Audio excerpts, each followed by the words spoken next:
Hello, Irv speaking. Hello, Dad? Yes, Bethy. Are you okay? The phone call you're about to hear is 8-year-old Beth Stauffer, who was kidnapped with her mother Mary. On June 15, 1980, at 10:14 p.m., the kidnapper allowed Beth to call her dad on Father's Day. The FBI recorded it. Yeah? Is Mommy okay? Yes. That's good. Daddy? Yes? Happy Father's Day. Oh, thank you so much, sweetie. We can't talk anymore.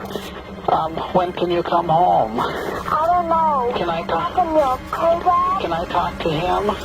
No. Mary Stauffer, 36. Beth Stauffer, her 8-year-old daughter. Kidnapped, chained, abused for 53 days. But they escaped, and Ming Sen Shiue was arrested the same day. During the trial, he attacked Mary, leaving a scar on her face. He even hired a hitman to kill her, but she survived and made sure Ming would never terrorize anyone again. He had 53 days of our lives. He doesn't get another day. In the small town of Roseville, Minnesota, Mary lives with her husband, Irv, and their 2 children, Steve and sweet little Beth. The house is packed because the family is moving to the Philippines. It's May 16, 1980. Mary takes Beth for one last errand before the big day. When Beth got home from school, I said, come on, let's go and get your hair cut so we look nice. As the hours go by with no news from them, Mary's husband Irv and their 6-year-old son, Steve, are getting more and more worried at home. What's happening? Where are Mary and Beth? Why haven't they come home yet? Mom's not the kind to run away. Mom loves me. Mom loves Dad. Mom loves my sister. There hasn't been any arguments. Around town, the police are searching for a child named Jason, who was kidnapped that very same day. Little boy kidnapped. Jason, playing in a park, never came back. Terrifying story. But they have no idea that Mary and Beth are missing. It's nighttime. Irv finally decides to call the police. That's when he learns about the missing boy, who was abducted by a dark-haired man. A man on FBI's most wanted list. This remains an extremely active scene. Irv fears the worst for his wife and daughter. The search goes national. Roadblocks, ground team, air support. They find Mary's car left in a ditch, but no trace of the missing kids or Mary. Irv is frantic, and as the days pass, his hopes of seeing his family alive are growing thin. It's June 15, 1980. It's Father's Day, and Irv is at home with his son Steve, but still no news of Mary or Beth. It's been 30 days since their abduction. That's when the phone rings. Hello, Irv speaking. Hello, Dad? Yes, Bethy. Are you okay? Yeah? Is Mommy okay? Yes. That's good. Daddy? Yes? Happy Father's Day. Oh, thank you so much, sweetie. We're fine, Dad. Oh, I'm so glad. We can't talk anymore. When can you come home? I don't know. Can I talk? Can you okay, Dad? Can I talk to him? No. Okay, you call again. See you soon. Okay. Bye. Bye-bye, sweetie. This cryptic phone call hides a much more sinister truth of what happened to his daughter and his wife. The day of the abduction, Mary and Beth are leaving the beauty salon. The two are walking through the parking lot. We saw a man walking toward us. And I looked up. I thought perhaps he wanted to ask directions. And he had a gun. He pulled out the gun and put it at Beth's side and said, I need a ride. He forces them into their own car and sits beside them, his gun pointed at little Beth. Mary does everything the man says and drives off. She doesn't recognize the man yet. She doesn't know she's supposed to. I said, I don't know where you're going, but we need to get there quickly because I have to get home. I have company coming for supper. They stop at a red light. Directly behind them is a police car. We came to an intersection, and I remember him saying, if that police car turns the same way we turn, you're dead. But the police car doesn't turn. After an hour of driving, the man tells Mary to stop the car. He opened the trunk, And I realized he was going to put us in the trunk. That was very, very scary for me. I said, please don't put us in the trunk. We won't be able to breathe. We were lying face down, and then the trunk was closed. Gagged, tied, trapped in the trunk of a moving car, the two of them try their best to untie each other, but the noise catches the attention of their captor. And he raised the trunk lid and saw that her ropes were untied. With the trunk wide open, two boys on bikes come near the car. One stays at the front of the car, one walks to the back trunk where he has it open, and he looks in and he sees this woman and child duct taped together, and is alarmed and says, whoa. All of a sudden, something was placed on my feet. And then I could hear whimpering, and I thought, this is a child. 6-year-old Jason Wilkman was just being curious. He saw something he shouldn't have, and for that, he was taken away. And so I started to talk. I said, my name is Mary, and I'm 36 years old, and our daughter Beth is here, and she's 8 years old. And we don't know who this man is, and we don't know what he wants, and we don't know what he's going to do to us. I think he said, I'm supposed to visit my grandpa and grandma tomorrow. And we just talked about being scared. And then the car came to a stop, and the trunk lid was open, and Jason was removed from the trunk, and then the trunk lid was closed. And then all was quiet. And I remember thinking, he's left us here to die a slow death in the trunk. But after what seems like an eternity, the man comes back. He takes them out of the car, into a van, but there's no sign of Jason. Mary asks what he did with the boy. He says he left him somewhere where he could be found. He lied. It will take months for the police to find out Jason had been murdered. But Mary is not stupid. She knows not to trust anything the man says, and she's terrified of what he might do to her or her daughter. We didn't know from minute to minute whether we would be alive the next minute. Then, Mary and Beth are being led into a small house and forced into a tiny bedroom closet. A closet that's been converted into a prison.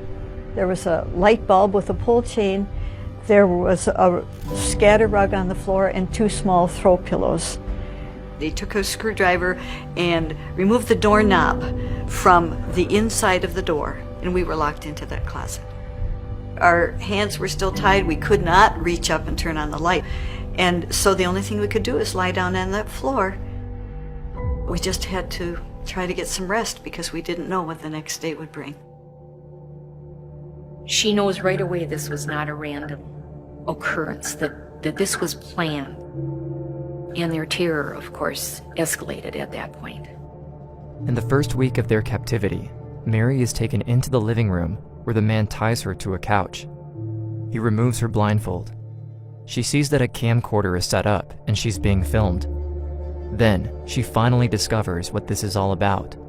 He had actually been up in the woods behind our house, probably using binoculars. He knew that Beth had a little makeup Barbie that was on the dresser top of her room. He knew our son Steve. He knew that my parents had been to visit. He had followed me down the highway one time. In fact, he even knew where the spare key to our apartment was. The man was obsessed with Mary. He had been stalking her for 10 years. And since she was moving to the Philippines, he wanted to catch her before she got away. This was his moment of triumph. He had found the person he wanted all these years, and he had her in his control. And he believed that it was simply a matter of time, that if she were with him long enough, she would come to love him. 15 years earlier, Mary is a high school teacher. In her classroom, a young boy named Ming Sen Shiue becomes infatuated with her. 15-year-old Ming is reportedly violent toward his younger siblings, and his mother is terrified of him. This can only mean bad news for the teacher he locked eyes on. At the end of the year, he gets furious over a grade he claims broke his perfect score. He said, "Do you remember what grade you gave me?" And I said, "Well, no, I don't, but it must have been an F for you to do this to me." The grade? B-. Ever since, his obsession has only grown stronger. He resents Mary and wants her to love him at any cost.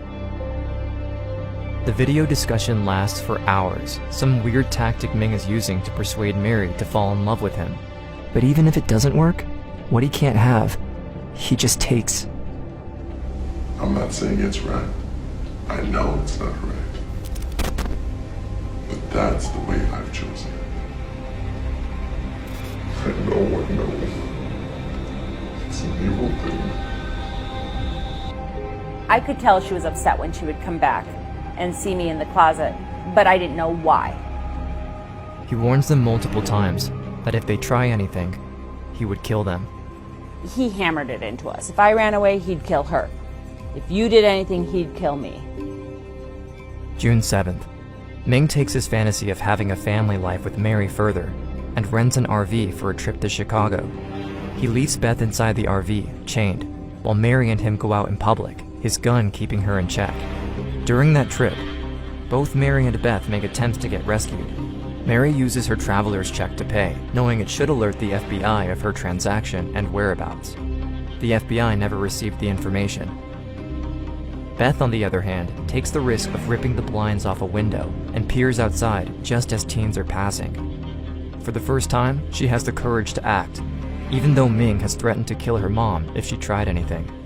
She yells out to the teens, saying she was abducted and asks for their help, but the teens laugh at her and tell her to stop making stories. They leave. July 4th, Ming takes them to see the fireworks.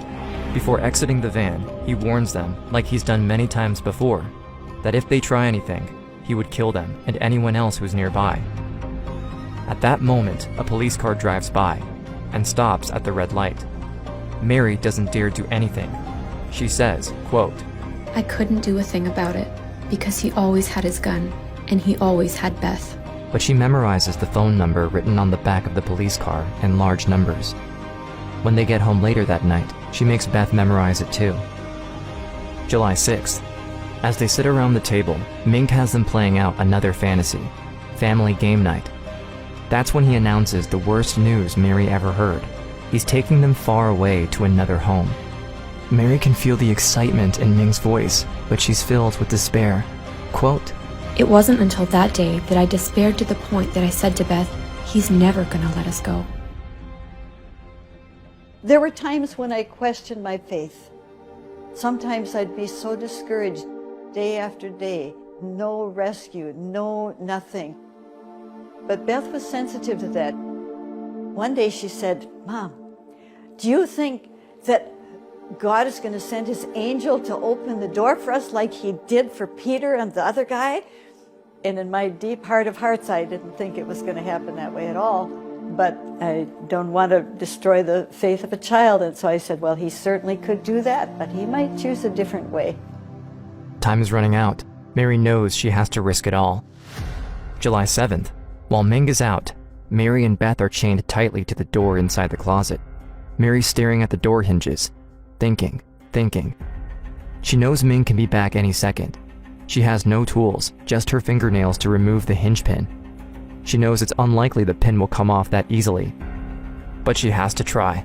So I went over to the door, I held the door with one hand, and I pulled the hinge pin with the other. It came out just like it was greased. The door separated. It was clear that our cable was going to come through. Beth, she panicked right away. She started pulling on my clothes. She said, "Mama, don't do it. Mama, you know what he said? If he finds us escaping, he's going to kill us. You know." I mean, she was really panicked. I slapped her cheek. I sat her down in the chair and I said, "Listen, Beth, if God has given us this way of escape, we have to take it. Sure, it's dangerous. If Ming comes home and finds us escaping, he's going to kill us. We know that. But if this is God's way, he's going to take care of us. But I can't fight against you. We have to work together in this. We're chained together and we have to work together." Beth understands, and they make their way to the kitchen. Mary grabs the phone, dials a number she memorized on the back of the police car 3 days prior. A moment later, a dispatcher from the sheriff's office answers. Mary says, "This is Mary Stauffer. I think you're looking for me and my daughter Beth. Please hurry. We're being held in a house. He has loaded guns here. He'll kill us and anyone who tries to come in here. Don't try to come in if he's here." The dispatcher gives Mary strict instructions to stay inside the house and away from the windows. Mary ends the call. Beth then tells her mother that they should wait outside for the police, that they can hide behind the bushes. Mary listens to her daughter, going against the dispatcher's instructions. They leave through the back door of the house, while still chained together. They crouch behind a car, out of sight, but they have no idea that at that moment, the cops are already there, securing the area, getting ready to move in on the house. Expecting to see the two of them still inside, the officers break in. At that moment, one of them notices a vehicle parked outside. There's a chance Ming Sen Shiue made it home before the police arrived. The officer moves in on the vehicle. He sees a figure from underneath, crouching, hidden behind the car. Mary and Beth. Approximately 3:30 this afternoon, our Ramsey County Sheriff's dispatcher received a phone call from a woman who identified herself as Mary Stauffer. She stated she had freed herself from a shackled position. The day we escaped, the air smelled sweet, like I remember the feeling of the sun. There's nothing like just feeling the freedom. When we were taken to the sheriff's office and I first saw my husband Irv and our son Steve, it was just so marvelous to hug each other. The police arrest Ming that very same day, but the relief is met with tragic news. When the officers escort Mary and her daughter to the station, they ask if the boy Jason is still inside the house. This confirms what Mary feared all along. Jason is dead, and they still haven't found his body. Before long, Mary and Beth are called to testify against Ming in court. It's not uncommon for kidnappers and criminals to admit or pretend that they regret their actions once they're caught. Dennis Earl Bradford, the man who took little Jennifer Shiue from her bedroom at night, broke down during his interrogation.